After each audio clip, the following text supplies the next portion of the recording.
ಪ್ರಜೆಗಳಾದ ನಾವು ನಾವು ಭಾರತದ ಪ್ರಜೆಗಳಾದ ನಾವು ನಾವು ಭಾರತವನ್ನು ಒಂದು ಸಾರ್ವಭೌಮ ಸಮಾಜವಾದಿ ಭಾರತವನ್ನು ಒಂದು ಜಾತ್ಯತೀತ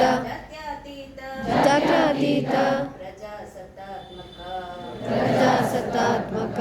ಗಣರಾಜ್ಯವನ್ನಾಗಿ ರೂಪಿಸುವುದಕ್ಕಾಗಿ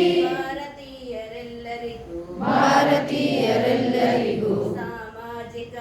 ಸಾಮಾಜಿಕ ಆರ್ಥಿಕ ಮತ್ತು ರಾಜಕೀಯ ನ್ಯಾಯವನ್ನು ವಿಚಾರ ಅಭಿವ್ಯಕ್ತಿ ನಂಬಿಕೆ ಧರ್ಮವನ್ನು ಉಪಾಸನೆಯ ಸ್ವಾತಂತ್ರ್ಯವನ್ನು ಸ್ಥಾನಮಾನ ಮತ್ತು ಅವಕಾಶಗಳ ಸಮತೆ ದೊರೆಯುವಂತೆ ಮಾಡಲು ವ್ಯಕ್ತಿ ಗೌರವ ದೇಶದ ಏಕತೆ ಸಮಗ್ರತೆಗಾಗಿ ಎಲ್ಲರಲ್ಲಿ ಭ್ರಾತೃತ್ವ ಭಾವವನ್ನು ಮೂಡಿಸುವುದಕ್ಕಾಗಿ ದೃಢ ಸಂಕಲ್ಪ ಮಾಡಿ ನಮ್ಮ ಸಂವಿಧಾನ ಸಭೆಯಲ್ಲಿ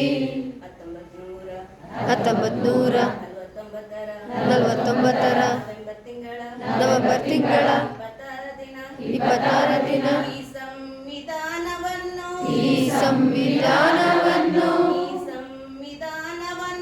ಈ ಸಂವಿಧಾನವನ್ನು ನಮಗೆ ನಾವೇ ಅರ್ಪಿಸಿಕೊಂಡು ಅಂಗೀಕರಿಸಿ ಶಾಸನವಾಗಿ